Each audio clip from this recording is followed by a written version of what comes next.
Seja bem-vindo ao Direito 4.0. Eu sou Gustavo Miranda e neste podcast converso com as pessoas que estão transformando o direito por meio da inovação, criatividade e tecnologia. Muitos empreendedores jurídicos jamais pensariam no judiciário como um potencial cliente. Eles preferem se dedicar exclusivamente à iniciativa privada a ter que lidar com os desafios que o poder público impõe. Entretanto, o judiciário tem uma carência muito grande de produtos e serviços, e alguns empreendedores mais ousados estão aproveitando essa oportunidade para se destacar nesse mercado. Um dos grandes exemplos é o Ademir Piccoli. Ele vai nos contar como a Judiciário Exponencial tem preparado as mais diversas instituições públicas para a justiça do futuro, além de dar dicas para quem quer seguir esse caminho. Ele é advogado, CEO da Judiciário Exponencial, ativista de inovação, empreendedor, palestrante e autor de livros e artigos jurídicos. Vamos nessa? Ademir, seja bem-vindo ao Direito 4.0. Eu tenho perguntado muito para as pessoas, que vêm aqui ao podcast para entender mesmo da onde que estão surgindo essas novas cabeças, esses novos projetos do direito, como que eles chegaram até o que são hoje, ao que estão esses projetos novos que estão sendo implementados. Qual que foi, aonde que você percebeu assim que tinha essa parte tão interessante no direito, que é a tecnologia, que é a inovação, e daí até chegar no Judiciário Exponencial? Depois a gente fala para quem não conhece o que é o Judiciário Exponencial, mas eu queria começar com você contando um pouco da sua história. Quando que você se despertou para todo esse ramo diferente do direito? Olá, Gustavo, prazer estar aqui no podcast Direito 4.0. Na verdade, eu me considero um ativista de inovação para a justiça, porque eu encontrei na combinação do direito e da tecnologia, depois de passar 8 anos na liderança da Companhia de Informática do Estado do Rio Grande do Sul e 4 anos na assessoria da presidência do Tribunal de Justiça, e pela formação jurídica, eu combinei a formação jurídica com a experiência em tecnologia e encontrei no judiciário um caminho para usar essa combinação a favor da justiça. E desde 2014 que eu entendi e comecei a mapear a importância da evolução da tecnologia, o que ela poderia proporcionar de evolução para o sistema de justiça, andando de norte a sul do Brasil, conhecendo as peculiaridades, as diferenças, a cultura de cada instituição. Comecei a mapear e a partir dali, a partir dessa andança, dessas conversas, essas rodadas com os tribunais, com as instituições, que eu mapeei as 7 premissas do Judiciário Exponencial, que inicialmente virou palestra, depois virou livro, depois o próprio nome se transformou na consultoria, em função da relevância conquistada, em função da importância que o tema também ganhou nos tribunais. O livro realmente ele se tornou a bíblia de cabeceira de várias do judiciário, e eu fiquei muito feliz com isso.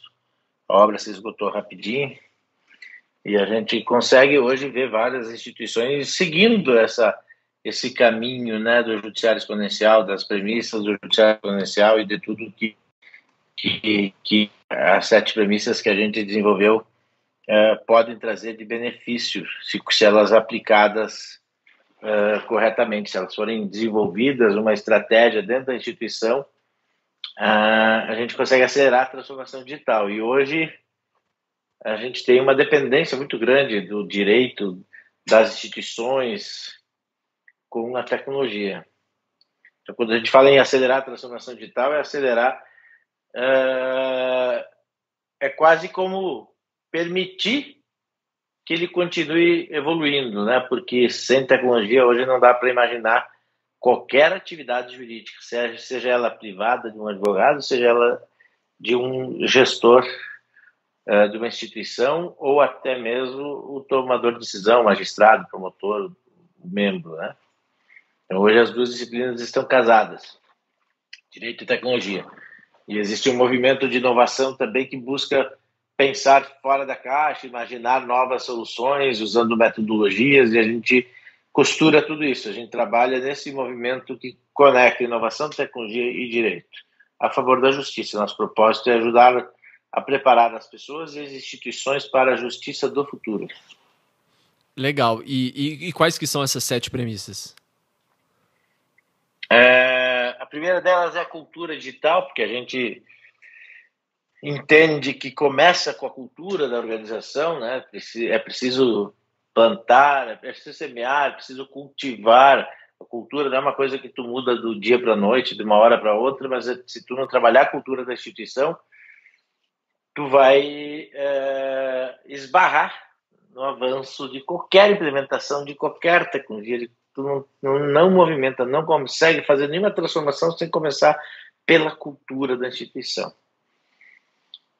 Existe um sistema imunológico interno que inibe a inovação. Se tu não trabalhar isso, se tu não trabalhar aquela cultura de que isso não vai dar, isso já foi feito, isso já foi tentado, eu já trabalho aqui há 5 anos, há 10 anos, há 15 anos, há 20 anos, sempre foi assim, sabe aquele negócio de sempre foi assim, Uhum.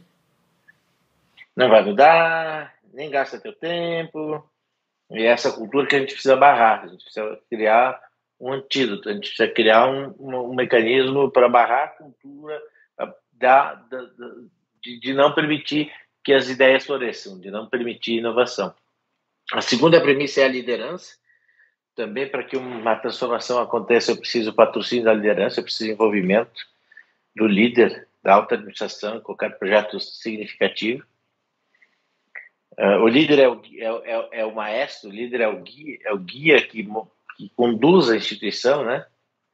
A terceira premissa é o conceito de justiça 4.0, é a combinação justamente da tecnologia com o negócio, e dali surgem soluções incríveis, mas a tecnologia sozinha não resolve nada, e as pessoas sem tecnologia também têm pouco resultado pode gerar.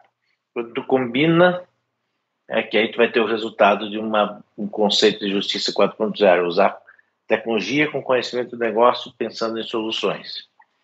É colocar o cidadão no centro, é a quarta premissa. O cidadão é a razão de existir, né, das nossas instituições. Então, é super importante pensar na experiência do cidadão, colocar ele no centro das atenções e pensar como que, antes de colocar o serviço à disposição, como que vai ser essa experiência, como é a expectativa. Vestir a carapuça do cidadão que tem que descobrir aonde buscar, qual tipo de serviço, que ele não quer mais apenas um serviço de informação, ele quer um finalístico, ele quer fazer tudo pela rede, pela internet. Então é super importante entender que tem que colocar o cidadão no centro das atenções, porque ele é a razão de existir do setor público, a razão de existir das organizações, e que é fundamental pensar nele, né, para a gente prosperar, a gente conseguir realmente pensar numa boa experiência de justiça. Quando a gente avança, nós temos o conceito de atuar com plataforma, ou seja, não é só usar tecnologia, não é só usar a estrutura interna, mas eu também posso, por exemplo, apresentar desafios para a sociedade. Algumas instituições já estão abrindo para um modelo de inovação aberta, um modelo que tu busca, através das incubadoras, das universidades, das startups, pensar em soluções inovadoras para transformar a justiça. A sexta premissa é inovação multidisciplinar, ou seja, não é um setor, um departamento, uma pessoa, um encarregado pela inovação. A inovação tem que ser múltipla. A gente precisa ter um somatório de habilidades, de formações diferentes. Quanto mais áreas conseguir contemplar no movimento de inovação dentro da instituição, melhor serão as alternativas de inovação, mais inovadoras serão as ideias. E, por último, a sétima premissa é ecossistema. Não preciso reinventar a roda. A gente defende muito o conceito de ecossistema, que se alguém já fez, eu não preciso fazer de novo a mesma coisa. Eu posso buscar replicar algo que alguém já fez, e com isso eu economizo tempo, economizo dinheiro, avanço rapidamente, ganhando algumas etapas aí no processo de transformação digital. Então, a partir dessas 7 premissas, a gente desenvolveu, inclusive, um levantamento, um assessment que a gente aplica nas instituições para, através de um diagnóstico, a gente apresenta um plano tático de inovação. Nós avaliamos 64 pontos dentro de um tribunal a partir dessas 7 premissas, para que se entenda como está o status da instituição em cada uma delas e se apresenta um plano de inovação a partir desse mapa de oportunidades que é desenvolvido ouvindo as pessoas em pesquisa quantitativas, qualitativas. Esse é o trabalho que a gente desenvolve no apoio aos tribunais no sentido de inovar cada vez mais. A gente tem um desafio grande aí no judiciário, que é a questão da celeridade. A gente hoje tem um cenário de 75 milhões de processos em estoque, e a tecnologia é uma ferramenta fundamental para que a gente mude esse status. O ano passado já foi um ano muito bom, em se tratando de evolução da justiça, porque principalmente com a pandemia, a tecnologia ganhou um espaço muito estratégico. Ano passado, o aumento da produtividade ficou bem evidente, e nós tivemos aí um grande avanço em relação à redução de estoque. Mas ainda temos, Gustavo, 75 milhões de processos para serem julgados. Fora o que entra e o que é baixado todo ano, eu tenho estoque. E esse estoque eu só vou conseguir atingir, só vou conseguir atuar nele se for com uso intensivo de tecnologia. Não tem outra forma, porque quando você chega com números tão grandes assim, né, a gente não consegue mensurar o que são 75 milhões de processos, né? Só a tecnologia para dar conta de um volume desse tamanho, mas não é também, como você disse, só tecnologia, né? Não adianta você querer implementar coisas se não tem uma estrutura, se não tem uma base muito bem feita, que é o que eu acho que acontece. Queria ver até a sua opinião sobre isso, que é o que acontece na maioria das vezes. Você tem uma tecnologia boa, você pode implementá-la, mas às vezes a sua intenção, igual você falou, vocês fazem um plano estratégico aí, né, para identificar tudo e traçar esse planejamento de como as coisas vão ser implementadas, mas às vezes isso falha por alguns motivos. O que eu queria saber de você é: qual dessas 7 premissas aqui você acha que é a mais difícil de se implantar? Na verdade, não tem mais fácil ou mais difícil. Todas elas precisam de alguma energia, né? Precisam de determinação, precisam de patrocínio. Para mudar a cultura, eu preciso realmente, primeiro, sensibilizar, entender. Primeiro, eu preciso saber que assumir que eu preciso trabalhar a cultura da organização para começar algum movimento de mudança. Eu passei por um tribunal, não vou dizer qual é, Gustavo, mas que eu vi lá, por incrível que pareça, o processo eletrônico materializado, ou seja, caraca, pegaram um processo eletrônico, imprimiram, transformaram em físico, colocaram aquela capinha azul com carimbo, com grampo, e ele se tornou um processo eletrônico materializado. Mas com qual objetivo? Com o objetivo de que a pessoa não quis usar ele de forma adequada, o mindset atrasado. Ele pegou um processo que é digital, materializou para trabalhar, e fez capa, grampo, fez todo o processo. Ele virou um processo eletrônico materializado, ele continua em papel. Ele é eletrônico, entendeu? Ele entrou como eletrônico, ele está caracterizado no tribunal como eletrônico, mas ele está tramitando em papel porque alguém materializou. E ele ganhou até uma capa, um adesivo escrito processo eletrônico materializado. Nossa. Isso é real. Eu tirei foto, digo, inacreditável. Se eu não estivesse vendo, eu não acreditaria. Então, por isso que eu falo, tem que trabalhar a cultura, tem que mudar o mindset, a pessoa tem que saber, cara, é digital, cara, não existe materializar. Mas se não trabalhar a cultura, se não preparar as pessoas, elas vão fazer isso. Por isso que ela é a primeira. Na verdade, elas não estão em ordem de importância, mas eu comecei pela cultura. É a base, né? A fundação. É fundamental, né? E como que você consegue ganhar as pessoas para um processo desse? Porque você aí, tendo acesso a esses mais diversos tribunais do país, já enfrentou de tudo, né? Imagino eu, você deu esse exemplo aí, que ele é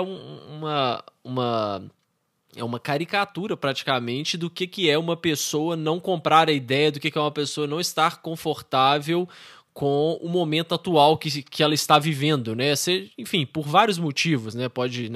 Ela pode não ter, sei lá, habilidade para mexer no computador, pode ser várias coisas, mas ela não se sentiu confortável.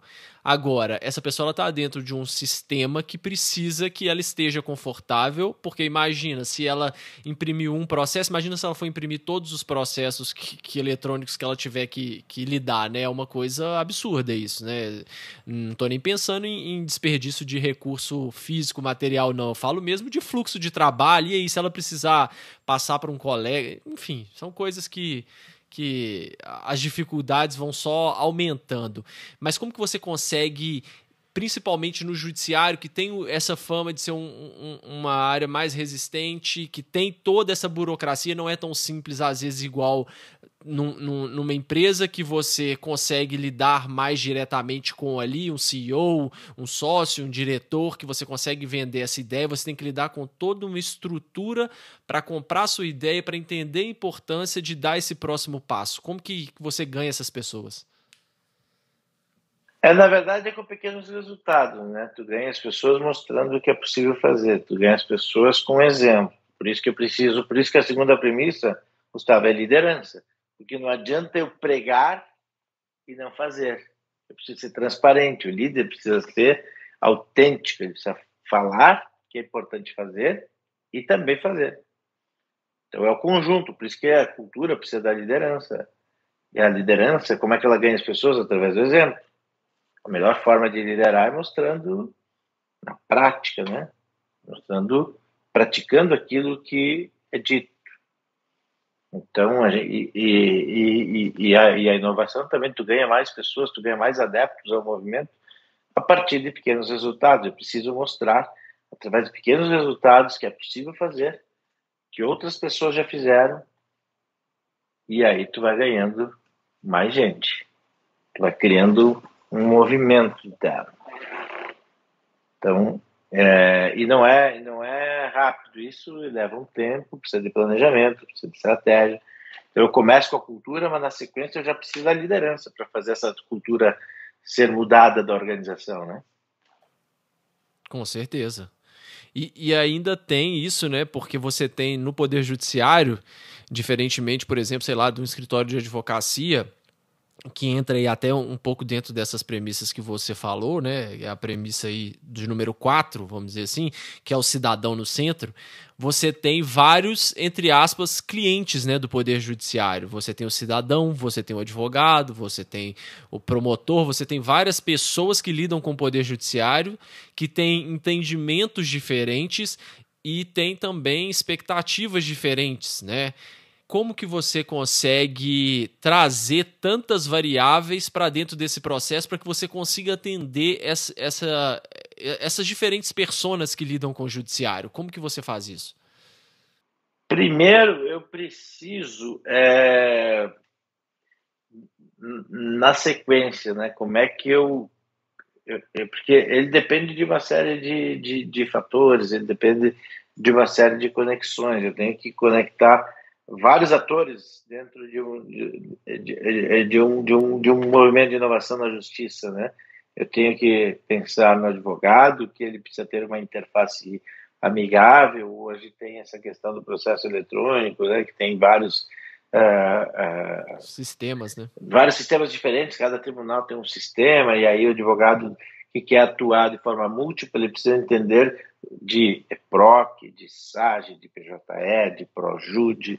Ainda não é uma coisa padronizada, está caminhando para isso, a gente também é melhoria, mas ainda tem essa necessidade, né, de pensar no usuário do sistema. Eu preciso pensar no cidadão, e aí quando eu penso no cidadão tem uma questão da comunicação, né? O judiciário já identificou que precisa melhorar a sua comunicação com a sociedade. Aquele juridiquês, ele não é saudável, porque o cidadão não é obrigado a saber, por exemplo, que um processo concluído com um juiz não é um processo concluído. Concluso, ele está com o juiz para a decisão. Só que, uma linguagem simples, o cidadão não vai saber que concluso não é concluído. Entende? Uhum. Aí eu preciso pensar na integração com o Ministério Público, porque ele precisa ter acesso, às vezes, ao processo, à sua manifestação, às defensorias, às procuradorias. Internamente, eu tenho que atender ao magistrado, mas eu também tenho que pensar nos servidores. E para que isso tudo aconteça, eu tenho que ter uma sinergia orquestrada para que tudo flua, para que a gente consiga realmente, efetivamente, andar com a justiça. Nós precisamos pensar de forma estratégica e planejar ações que contemplem comunicação, que contemplem essa questão da infraestrutura necessária. Também hoje a gente precisa ter infraestrutura para que as pessoas possam atuar bem. Ou seja, o mesmo processo, ainda tem um desafio de ter um acervo ainda grande de processos físicos. Então, as pessoas com a pandemia também perceberam que, se o processo é online, tu consegue acessar ele ao mesmo tempo por 2 ou 3 ou mais pessoas. Se ele é um processo físico, só uma pessoa por vez. Então, surgiram vários processos de movimentos de digitalização de acervo durante a pandemia também, porque entenderam, cara, que legal que a tecnologia me possibilita atuar de forma remota, mas se o processo é físico, não adianta nada. Uhum. E eu ainda tenho um acervo grande. Tu entende que eu tenho um conjunto enorme de fatores que precisam ser considerados para que a gente realmente dê esse passo a mais, que a gente consiga realmente avançar. E se você pudesse assim eleger uma coisa para focar, falar, olha, o judiciário do Brasil seria... que a gente sabe que tem algumas pequenas iniciativas que, se você focar bem nela, você consegue um resultado desproporcional, né? E aí roubando um pouco aí do judiciário exponencial. O que você vislumbra que, se você pudesse implementar um projeto assim a nível de Brasil mesmo inteiro, que teria uma chance muito grande de impactar de uma forma desproporcional? Tem alguma coisa que você acha que a gente precisaria focar e não está focando? Ou, sei lá, alguns tribunais já estão fazendo alguma coisa nesse sentido? O que você vê? Gustavo, não é uma coisa só, são muitas, mas eu acho que tem uma ação que causaria... Uma ação ou um segmento que causaria um grande impacto. Qual? Execuções fiscais. Já está sendo tratado, mas como elas respondem desses 75 milhões, cerca de 1/3 são execuções fiscais, e é um processo mais simples, é o mais fácil de ser automatizado. Então, se eu usar a inteligência artificial em massa nos processos de execuções fiscais, eu vou baixar sensivelmente, consideravelmente, esse volume de processo. E isso tem sido unanimidade aqui no podcast, viu? Várias pessoas já falaram que execução fiscal seria um ganho, assim, absurdo para o Poder Judiciário. Então, tu vê que tem alinhamento aí, né? Exatamente. E em tese, é o mais fácil de ser automatizado, é o que causa o menor esforço com maior impacto. Não que não tenha esforço, tem um esforço gigantesco, mas em relação ao todo, execução fiscal é um tiro que tu vai pegar uma participação importante desse estoque. E aí gera resultado. E quando gera resultado, tu ganha mais patrocinadores, tu ganha mais adeptos, tu consegue realmente conquistar mais pessoas para a causa da tecnologia. A tecnologia, ela é a hora dela brilhar, ela está brilhando. Na verdade, Gustavo, eu nunca vi tantas pessoas. Eu ontem mesmo estava numa discussão com líderes de tribunais trabalhistas, e aí eu estava conversando com o juiz e com o desembargador com uma linguagem técnica, falando sobre blockchain, falando sobre inteligência artificial, falando sobre dados com naturalidade, sem forçar a barra. Então, tu vê que isso, algum tempo atrás, era quase que impossível, tu tratar de temas tecnológicos com liderança de negócio, né? com membros, com magistrados. E hoje é uma pauta comum. Quem não está é que acaba que ela, com o tempo, vai se prejudicar, quem não estiver atento a essas tecnologias. Então, a gente precisa desenvolver novos skills, novas habilidades. Eu acho, de forma acelerada, a gente precisa trabalhar muito forte a educação, que só através da educação nós vamos dar esse próximo passo. Eu preciso desenvolver sair de um cenário de decisão artesanal, passar para um cenário de análise de dados, tornar realmente os tribunais orientados a dados, para que eles tomem decisões baseadas em dados e que não seja mais uma decisão artesanal, seja em volume de processos, que aí tu junta processos de mesma natureza, processos que têm similaridade, que podem ser agrupados, e aí tu vai ganhar escala, vai atacar, usar a tecnologia efetivamente para trabalhar nesse ponto, que é um ponto que há muitos anos ele é prioridade do judiciário, celeridade. Com certeza.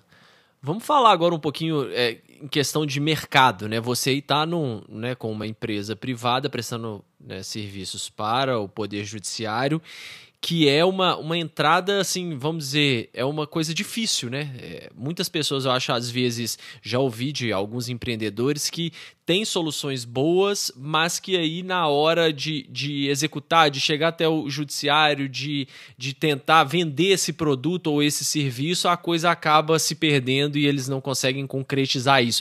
E vocês estão fazendo isso muito bem, estão conseguindo parcerias, estão fazendo várias iniciativas, estão participando aí de vários eventos, tem premiações que vocês criaram, enfim, tem várias coisas interessantes. Como que é a sua visão sobre isso? Como que tem sido essa parceria aí com o judiciário? É uma coisa que você já conseguiu administrar bem essa entrada? Ou quais que são as principais barreiras que vocês têm hoje?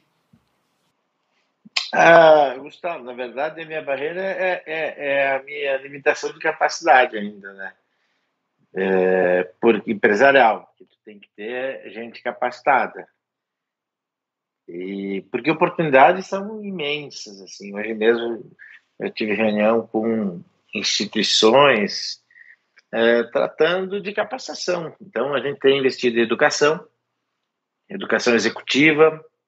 A gente no ano de 2021 desenvolvemos cursos de capacitação de liderança remota, de liderança ágil, de liderança para inovação. Isso voltado para o Poder Judiciário, né? Voltado para o Poder Judiciário. E, Gustavo, há poucas semanas nós realizamos algo que foi fantástico, inspirador. Foi uma imersão com 50 líderes do sistema de justiça, todos eles líderes que estão envolvidos com a transformação digital dentro da sua instituição e que tem relevância para o todo. A gente escolheu 50 porque era uma amostra pequena do conjunto todo, e realizamos em parceria com a Singularity University.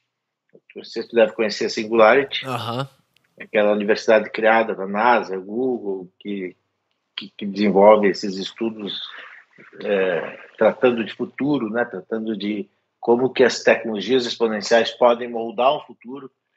Então, a gente fez uma imersão de 3 dias, Gustavo, onde as pessoas ficaram imersas, focadas, atentas, um combinado entre palestras e workshops, pensando como que as tecnologias exponenciais podem ajudar a resolver os desafios da justiça. Foi incrível, e a gente mesclou entre lideranças de negócio, desembargadores, juízes, com executivos de tecnologia, com CIOs. Então, foi mais ou menos 50% de técnicos e 50% de membros. E a experiência foi incrível, porque a gente conseguiu, nessa imersão, sair com muitas ideias, muitas possibilidades de transformar. O que a gente precisa é potencializar isso, levar isso para mais pessoas dentro das instituições. Todos os tribunais têm suas escolas judiciais, a gente trabalha com as escolas na formação de metodologias para inovação, design thinking, design sprint, métodos ágeis, storytelling, legal design, visual law, tudo que diz respeito a metodologias e tecnologias para inovação. Então, a gente apoia as escolas nesse processo de contratação. A gente trabalha forte nessa questão da educação. A gente ajuda na consultoria, aplicando esse assessment das 7 premissas para fazer um plano estratégico, plano tático de inovação. E a gente tem a geração de conteúdos, né? Nosso canal no YouTube, nós temos mais de 1.200 vídeos. Nós criamos agora o JXP, que é a nossa plataforma de stream, né? Que entrega conteúdo por assinatura, onde os conteúdos estarão organizados por playlist, por temas, as pessoas vão receber certificado, vão poder escolher, vão ter conteúdos exclusivos. E a gente tem os eventos, que hoje a gente realiza em parceria com os tribunais. O último foi o Enastic da Justiça do Trabalho, que nós realizamos junto com o TRT da 13ª Região, mas nós temos o Enastic da Advocacia Pública, que é de Defensorias e Procuradorias, nós temos da Justiça Estadual, da Federal e do Ministério Público. Ainda nós temos o ELABS, que é o Encontro de Laboratórios de Inovação, também em parceria com o Judiciário. Nós temos o Expo Jurid, que é o congresso, ele envolve direito, tecnologia e inovação, ele traz também a comunidade jurídica dos advogados, dos escritórios de advocacia. E nós temos o Prêmio de Inovação, que esse ano surpreendeu com 117 trabalhos inscritos, um trabalho desenvolvido em parceria com a FIA, com diversas instituições que participam das comissões, ENAP, CNPq, o FMG, que são instituições que ajudam na definição dos vencedores.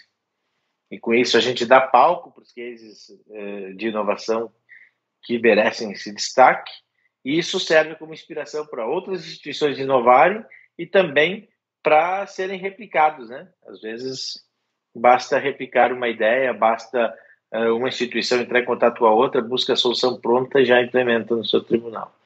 Ou seja, a gente movimenta o judiciário através de todos esses 4 pilares básicos: conteúdo, educação, consultoria e eventos. E esse evento especificamente que você está falando, eu acompanhei na época pelo LinkedIn, você postou algumas coisas, enfim, e realmente pareceu que foi um evento, não participei, né, mas foi um evento, assim, de altíssimo nível, e só de ter esse endosso aí da Singularity, a gente já vê que é uma coisa realmente, um patamar bem acima, né, e o que me chamou a atenção foi isso, né, vocês se preocuparam bastante com a questão prática e questão teórica, porque eu vi alguns grupos ali, né, se movimentando para fazer esses workshops, enfim, isso é muito legal, porque às vezes a gente fica muito preso e a gente tem tido cada vez mais acesso a conhecimento, a material, a esse tipo de conteúdo, é muito abundante, então às vezes a gente fica preso muito na teoria e na hora da prática, o que eu sinto é que às vezes alguns pontos são muito deficientes, né? E isso é importante, você trazer essas pessoas com backgrounds totalmente diferentes para criar essa sinergia e bolar uma coisa nova, né? Isso é muito legal e eu acho que isso falta demais, não só aí judiciário, na iniciativa privada também, isso é muito carente, né? Sem dúvida nenhuma, eu acho que o benefício é muito grande, Gustavo, porque as pessoas do dia a dia elas são consumidas pela rotina. Se tu não sai isso, e a gente foi também para um ambiente, a gente foi lá para o Learning Village, que é um ambiente pensado para proporcionar uma incrível experiência. Lá tem startups, a gente fez painel com Legal Techs, a gente teve oportunidade de estar nesse ambiente, que esse ambiente transpira inovação. Tem laboratórios, tem estúdios, tem lugar para gravar podcast, tem lugar para gravações de vídeos, tem oficinas, tem ambientes que estimulam a atividade prática, salas de reuniões. O ambiente é muito dinâmico, ele proporciona isso, ele proporciona esse estudo. E eu fiquei muito impressionado com a dedicação dos convidados, as pessoas realmente se dedicaram, não foi aquele encontro onde as pessoas estão mais lá para confraternizar, para encontrar, já que foi um dos primeiros encontros presenciais depois da pandemia. Não, eles estavam lá com o propósito de aprender e pensar em soluções para a justiça. Fiquei bem feliz e certamente teremos inúmeras oportunidades aí ao longo de 2022. Eu já estive reunido com os executivos da Singularity e nós vamos trazer novas experiências. E você disse aí também que a sua limitação hoje é a sua própria capacidade, né, de conseguir abarcar tanta demanda assim. E aí já fica também para quem tem essa perspectiva que eu falei, né, de prestar serviço para o poder público, de entrar nesse mercado, já fica aí uma dica de que existe essa demanda, né? Essa demanda, ela existe. Pode ser que para quem não tenha ainda ou esteja fazendo aí seus contatos profissionais seja um pouco mais difícil, mas assim que essa pessoa conseguir dar esse primeiro passo, fica mais fácil. Qual dica que você daria assim, para quem quer entrar nesse mercado? Para começar mesmo. Pode me procurar, eu estou precisando de pessoas e parceiros para ajudar nessa jornada. Na verdade, tem que ter, na verdade, compreensão, né, de como funciona o setor público. Muitas organizações não têm a paciência para esperar o tempo, né? O tempo das coisas no setor público ele é diferente. Ele é mais lento. Até isso é um debate que eu tenho com frequência com as low-techs, com as startups. Porque do lado dos tribunais existe essa ânsia, essa vontade de usar o poder de inovação na agilidade das startups. Do outro tem a burocracia de contratação, que já vem sendo amenizada, já tem o marco legal das startups, já tem o marco legal da ciência, tecnologia e inovação. Então, a gente está caminhando para um cenário de facilitar esse processo de contratar startups, mas ela não pode ir com a expectativa de que vai gerar receita em pouco tempo. Se tiver pressa, a minha recomendação fica a dica, se tiver pressa, se tu precisar gerar receita rápida, fazer caixa, não é no setor público. Esquece, né? É longo prazo, não é no setor público que tem que saber que é o tempo, ele é longo mesmo. Não gera resultado rápido, ele é longo prazo mesmo. Tu precisa provar primeiro, mostrar valor, para depois conquistando a confiança, a credibilidade, e as coisas vão acontecendo. E aí você focaria na geração de conteúdo, igual você falou, o canal do YouTube de vocês tem mais de 1000 vídeos, etc., fazendo esse tipo de evento. Você acha que é por aí que é o caminho? São vários, né? Eu acho que pensar em soluções é o que seria mais útil hoje, na verdade. Soluções de transformação. Pensar como o cidadão gostaria de ser tratado, como é que a gente pode melhorar a experiência do cidadão e levar sugestões. A gente já tem vários processos de inovação aberta, Ministério Público de Pernambuco, Ministério Público do Rio de Janeiro, que recentemente, inclusive, contratou uma aceleradora de startups, que é a Semente, lá do Rio Grande do Sul, onde eles estão apresentando os desafios para a sociedade. É mais fácil, já participa direto. Uhum. Que o Ministério Público está apresentando, olha aqui, meus desafios são esses, tem como me ajudar? Tem solução? Vai, pega aí, porque isso é rápido. Isso é resultado rápido. Porque o processo já está organizado de contratação, ele só está aberto. Olha, ao invés de buscar contratar uma solução A, B ou C, ele está apresentando, aqui meus desafios, me ajuda a resolver. E tem vários projetos assim, o movimento também está crescendo de inovação aberta, onde ao invés de buscar contratar uma determinada solução, eu levo meus desafios para a sociedade contribuir e me ajudar a construir, a pensar uma solução.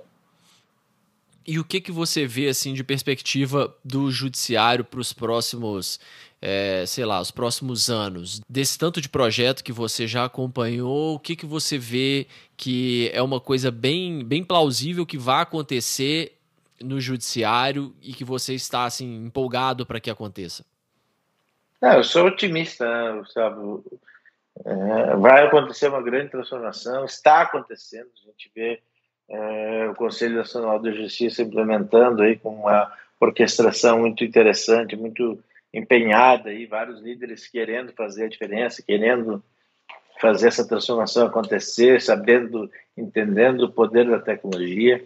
A gente vê cada vez mais menos interrupções como havia no passado, ou seja, mudou a gestão, agora muda os projetos têm tido continuidade, isso é importante para que a gente consiga evoluir. Vai acontecer uma transformação, não tenha dúvida nenhuma, a TI será cada vez mais estratégica, fundamental, os líderes estão buscando conhecimento na área de tecnologia, estão se aperfeiçoando, estão entendendo e vão usar isso a seu favor, não tem nenhuma dúvida. E vai acontecer essa mudança no processo todo que gere benefício para quem paga essa conta, que é o cidadão. No final da conta, a gente tem que pensar nele, né? E ele vai ser o grande beneficiado disso, que a gente vai ter uma justiça mais séria e mais efetiva e não vai levar muito tempo, não. Eu vejo com otimismo, eu dou zoom no lado bom, eu vejo as coisas boas e ajuda a conectar, ajuda a potencializar, ajuda a ser mais célere a implementação disso para que realmente a gente consiga passar por essa transformação. Eu também eu sou esse otimista também e acho que é legal a gente ter em vista que a gente também tem um papel, né? Não adianta também ficar só cobrando do judiciário e tudo mais, se na nossa prática e na nossa formação a gente não procura acompanhar essa evolução. Quais que são essas novas habilidades, esses skills que você vê do profissional do direito que ele precisa ter para conseguir acompanhar essa evolução ou para não só acompanhar, como para conseguir acelerar essa evolução? Primeiro é a capacidade analítica, né? Entender dados, analisar dados. Esse é o ponto. O advogado ele tem que a capacidade analítica. A segunda que eu gostaria de destacar é a questão da empatia, habilidade que é mais comportamental, né? Que ouvir, dar atenção às pessoas, entender os seus desafios e desenvolver essas capacidades comportamentais e cognitivas, né? Pensando na resiliência, né? As crises acontecem, precisa superar, precisa tomar essa pancada e levantar, né? Comunicação, desenvolver capacidade de negociação, pensamento sistêmico, pensar nessa realmente. Eu acho que a empatia faz toda a diferença para uma atuação mais longínqua, né? Mais de longo prazo. Principalmente essa questão ligada à inteligência emocional, me parece que cada vez mais a gente, principalmente, não só em função de crise, mas em função da tecnologia, em função desse avanço todo, tem muitas pessoas que não aguentam a pressão, né? Então, eu acho que isso é super importante. As pessoas entenderem dessas metodologias, design thinking, usar o legal design, usar elementos visuais, o chamado visual law. São habilidades que eu acho que não dá mais para abrir mão do profissional do direito. Ele tem que conhecer legal design, design thinking, ele tem que entender visual law. Ele precisa ter uma boa jornada, entender, organizar a história. Eu acho que storytelling é uma habilidade fundamental para tu contar uma história, seja numa peça, seja numa carta, uma petição. Tu precisa pensar, estruturar bem a tua história, isso pode fazer a diferença. Isso é uma habilidade que nunca ficou tão valiosa. Tem até o profissional do copy, né, que ele estrutura uma boa história. Que mais? Inteligência artificial. Tu não é obrigado a conhecer sobre todas as tecnologias, mas a inteligência artificial, Gustavo, não tem mais como não. Não estudar tecnicamente para desenvolver, mas entender o que ela pode fazer com o teu negócio. Senão tu vai ser atropelado e não vai se dar conta. E porque parece, né? A gente já falou isso várias vezes aqui também no podcast, mas eu acho que é sempre bom a gente retomar esse assunto, porque parece, quando a gente fala inteligência artificial, que é uma coisa muito longe, né? Que a inteligência artificial do robozinho e tal, etc. Não é. A gente lida com inteligência artificial diariamente.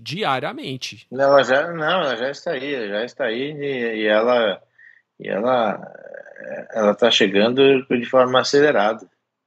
Não é mais aquela coisa que a gente vai ver daqui a anos, não. A gente vê quando a gente vai escolher um filme no Netflix, entra no Spotify, na Amazon, quando ela recomenda um produto melhor para você. Tudo isso é com inteligência artificial. Esse conhecimento que você falou, eu acho muito importante justamente para tirar essa visão muito distante da inteligência artificial e ver que a gente consegue utilizar, por exemplo, num relatório, inteligência artificial e tal.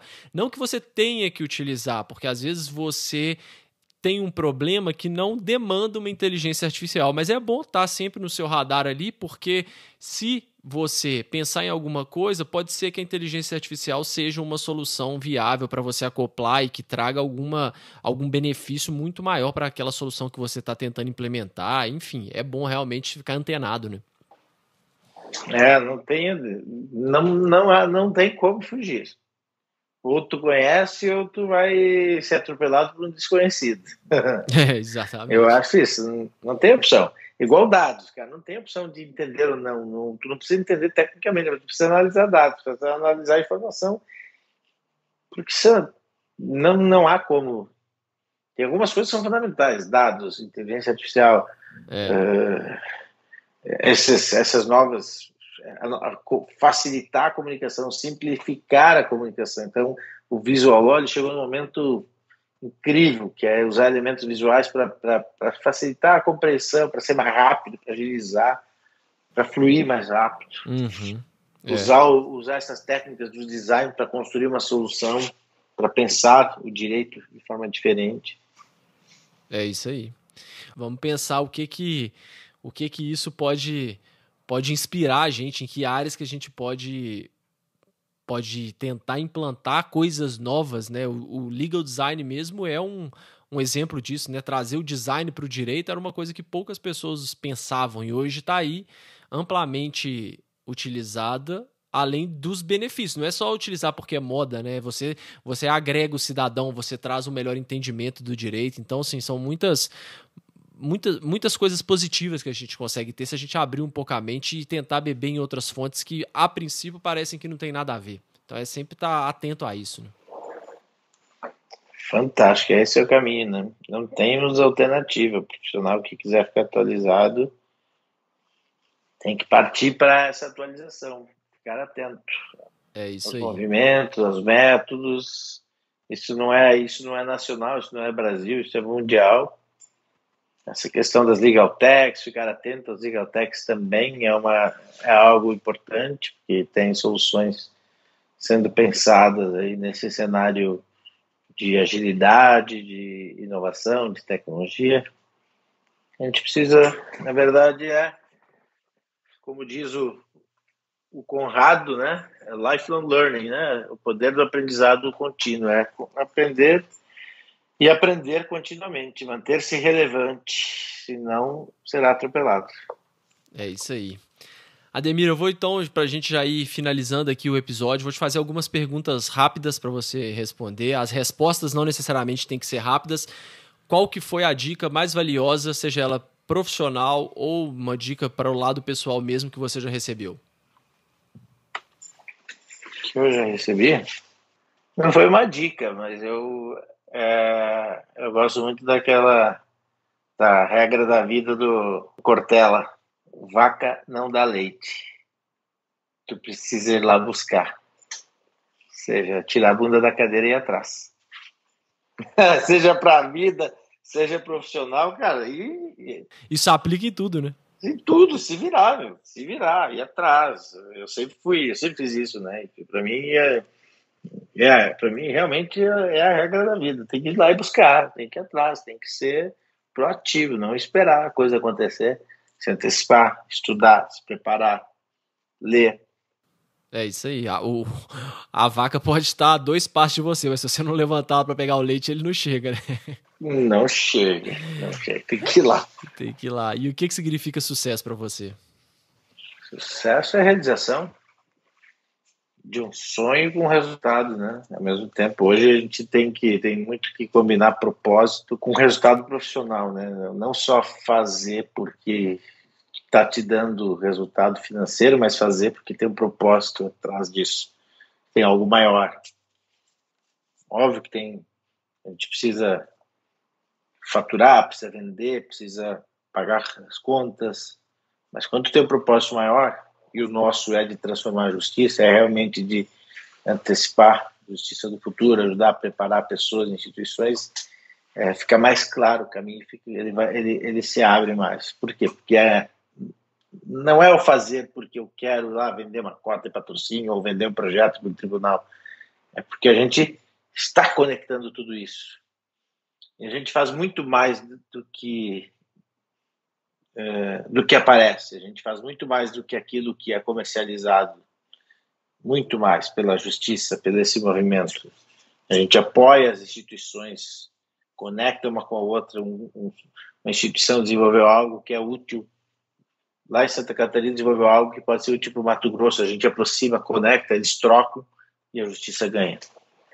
Tu faz mais do que está previsto. Ajuda. E qual que é uma área que você acha que, se é que tem isso, né? Mas uma área que você acha que está aí no direito, que vai ser uma coisa inovadora e que tem poucas pessoas prestando atenção? Bom, vai ser inovador e tem poucas pessoas prestando atenção. Eu acho que ainda blockchain é uma solução, é uma tecnologia que vai transformar e ainda é incipiente. Eu acho que Concordo. Cabe investir mais no pensar essa tecnologia e os inúmeros problemas que ela não se aplica a um problema, a dois problemas, se aplica a inúmeros. E a gente ainda...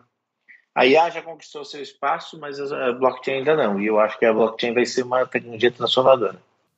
Concordo. E para quem ficou interessado nos temas que a gente discutiu aqui, tem algum material, algum livro, algum curso, além de já entrar aí no site do Judiciário Exponencial, se você quiser também deixar algum recado aí para a gente, o que você recomenda para as pessoas que gostam desse tema buscar conhecimento? Nossa, tem números... óbvio, vou recomendar o YouTube do Judiciário Exponencial, que tem muitos eventos, muitas playlists ali, mas também recomendo a JX Play, que é a nossa plataforma de cima, que a gente está agora em pré-lançamento. Nós vamos lançar ela em janeiro, mas já tem bastante conteúdo lá. A gente tem conteúdo exclusivo, etc. Mas sem os livros, eu acho que acompanhar aí o movimento da Singularity, tu vai estar te conectando com tecnologia de alto nível, com pensamentos de futuro, né?